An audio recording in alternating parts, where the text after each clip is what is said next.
l'huile de joie en tant qu'elle accrédite celui qui en est oint pour être prophète d'espérance.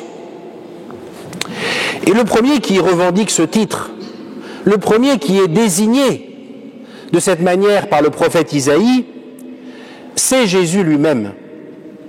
Vous l'avez entendu, chers amis, dans l'Évangile, il le revendique clairement, puisqu'après avoir fait la lecture de ce texte dans la synagogue, en guise de commentaire, au fond, il affirme, eh bien voilà, aujourd'hui, avec moi, s'accomplit ce qu'annonçait il y a 700 ans le prophète Isaïe.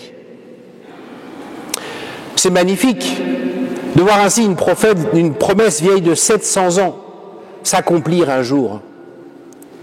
C'est magnifique, mais ce serait aussi très décevant si au fond cette promesse ne s'était accomplie que pour 3 ans, le temps de la vie publique de Jésus, le temps qui le sépare de ce commentaire du prophète Isaïe, de sa mort sur la croix et de sa résurrection. Alors non, ce prophétisme de l'espérance ne s'est pas éteint au bout de 3 ans avec la fin de la mission terrestre de Jésus. Au contraire, dans la deuxième lecture, si vous y avez été attentifs, nous avons entendu « Il a fait de nous un royaume et des prêtres ». C'est ainsi que nous a parlé à l'instant Saint Jean, en parlant bien de nous. Nous, c'est nous. Il a fait de nous, qui sommes ici rassemblés ce soir dans cette basilique, un royaume et des prêtres. Ça veut dire, chers amis, que si nous aussi, nous sommes oints par de l'huile bénie et consacrée aux grandes étapes de notre vie chrétienne, c'est pour être, à notre tour, aujourd'hui, et là où nous vivons, des prophètes d'espérance. C'est la mission de tout chrétien. C'est la condition à laquelle nous pouvons porter le beau nom de chrétien. Cette année, notre Église tout entière vit une année de jubilé, centrée particulièrement sur ce thème de l'espérance.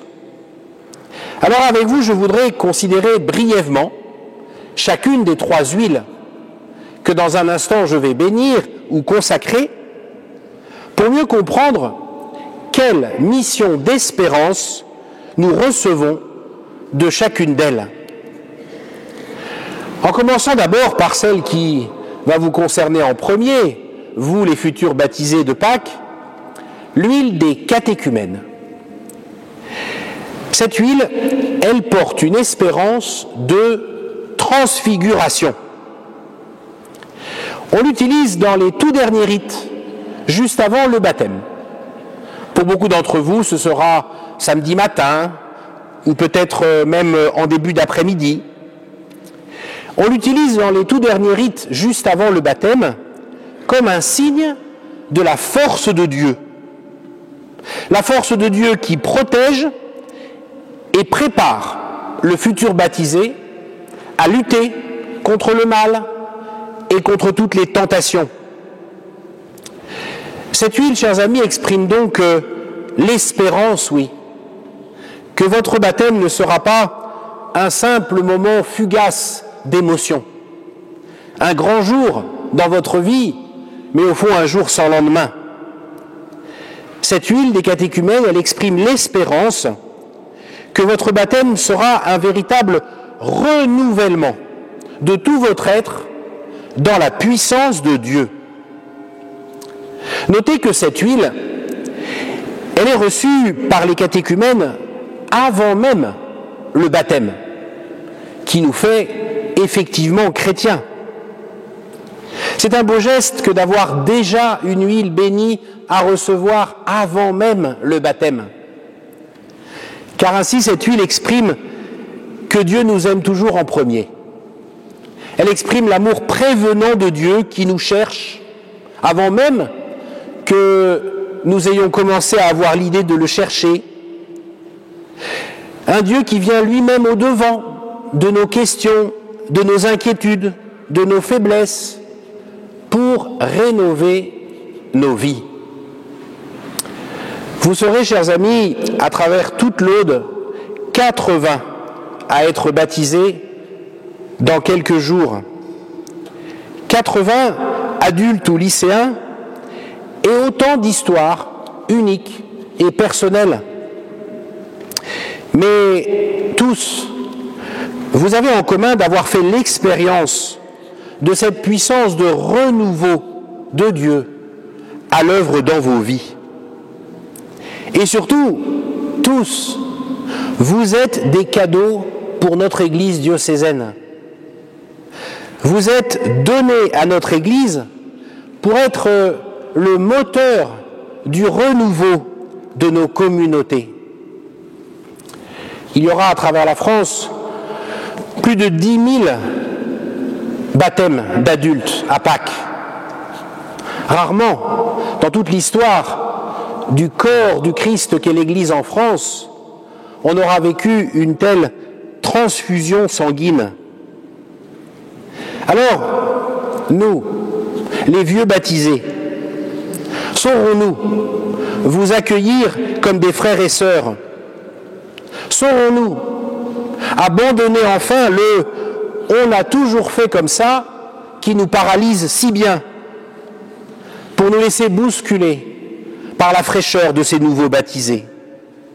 Oui, l'huile que je vais dans un instant bénir pour eux nous indique qu'ils sont le signe d'espérance pour un renouveau de notre Église que Dieu donne à notre temps. Évoquons à présent l'huile des malades, qui, elle, porte une espérance de guérison et de réconfort. Cette huile, elle exprime l'amour privilégié de Dieu et sa présence consolatrice auprès de toutes celles et tous ceux qui souffrent au cœur même de la grande maladie et de la fragilité profonde.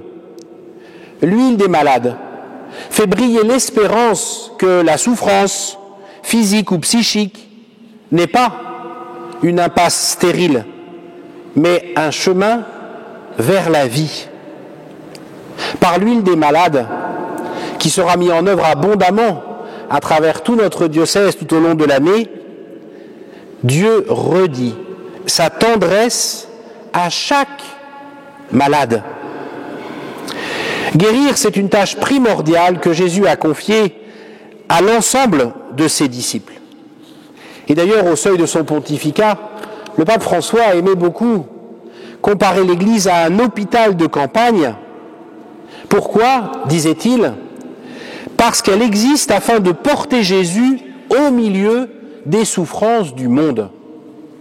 Car oui, la guérison première et fondamentale du cœur de l'être humain, cette guérison qu'annonçait Isaïe tout à l'heure dans la première lecture, elle advient lorsque l'on rencontre Jésus.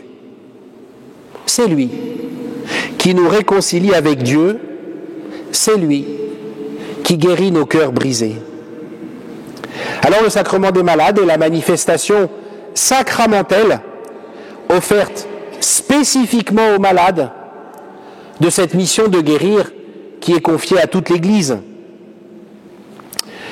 La manière de parler et surtout de mettre en œuvre ce sacrement des malades a beaucoup varié au fil du temps. Après des siècles de réduction de l'onction des malades à une extrême onction réservée aux seuls mourants, je crains que nous ne soyons aujourd'hui quelque peu menacés par l'excès inverse, par la tentation de tenir au fond un discours très générique et de proposer ce sacrement un peu à la cantonade. Lorsque je m'en suis étonné ici ou là, on m'a souvent dit que, au fond, nous étions tous un peu malades de quelque part. Voilà bien un propos de bien portant. Voilà bien un propos qui, en vérité, fait peu de cas de l'épreuve spécifique, de la maladie grave, du handicap lourd et des besoins spirituels propres que cela induit. Alors, ne perdons pas de vue le beau sens du sacrement des malades. Ce sacrement par lequel Jésus nous invite à une attention fraternelle, personnelle, individuelle, qui ne se contente pas d'exprimer une compassion générale pour les malades, mais qui veut être un signe d'espérance pour chacun en particulier, comme le manifestent notamment les hospitaliers de notre diocèse, qui vont à Lourdes chaque année, non pas pour s'occuper des malades, mais de chaque malade. Enfin, le Saint-Crème. Le Saint-Crème, lui, porte une espérance de sainteté.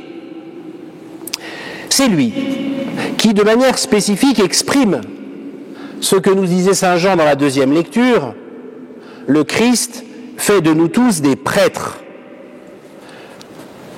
Peut-être avez-vous été étonnés, chers amis, qui ne demandez que à être baptisés, d'entendre que ainsi vous allez devenir prêtre. Peut-être avez-vous là un sentiment de tromperie sur la marchandise, alors qu'au contraire, ce mot-là désigne le sens profond de votre baptême. Parce qu'il veut dire que être chrétien, c'est être des hommes et des femmes chargés de porter les espoirs de l'humanité auprès de Dieu et l'espérance de Dieu au cœur de l'humanité. Oui, le Saint-Crème, qui brille au fond des baptisés et des confirmés, manifeste qu'ils sont lumière du monde et témoins de l'amour de Dieu pour tous.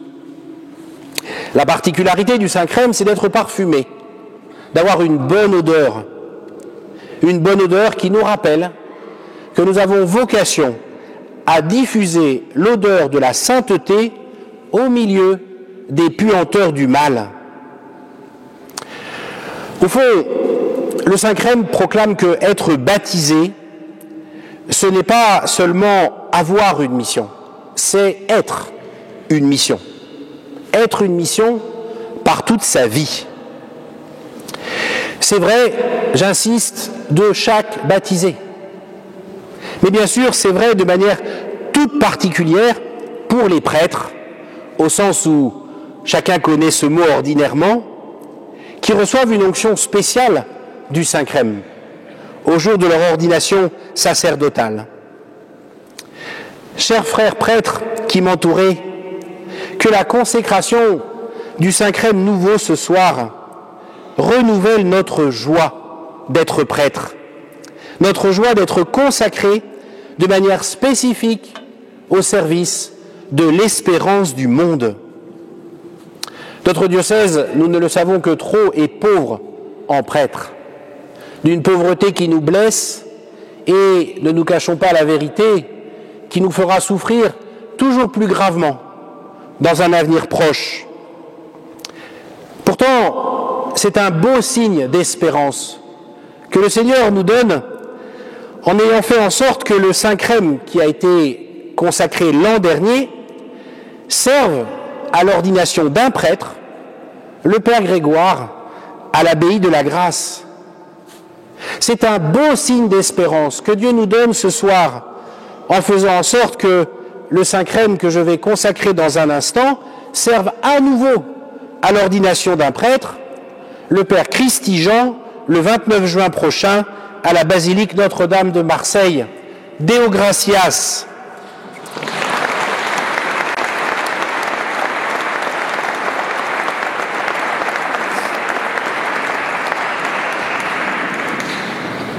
Christy, mais aussi Noah, Livia, Aurélie et tant d'autres. Chacun de celles et ceux qui seront oints cette année par l'une ou l'autre de ces huiles saintes, y trouveront le signe que l'espérance chrétienne n'est pas un simple optimisme de principe. Notre espérance trouve sa source dans l'attention personnelle de Dieu qui nous regarde un à un, en Jésus, comme ses enfants uniques, et qui ce soir redit en particulier à chacun de vous qui êtes venus participer à cette messe chrismale, tu es mon enfant bien-aimé, tu as du prix à mes yeux, et je t'aime.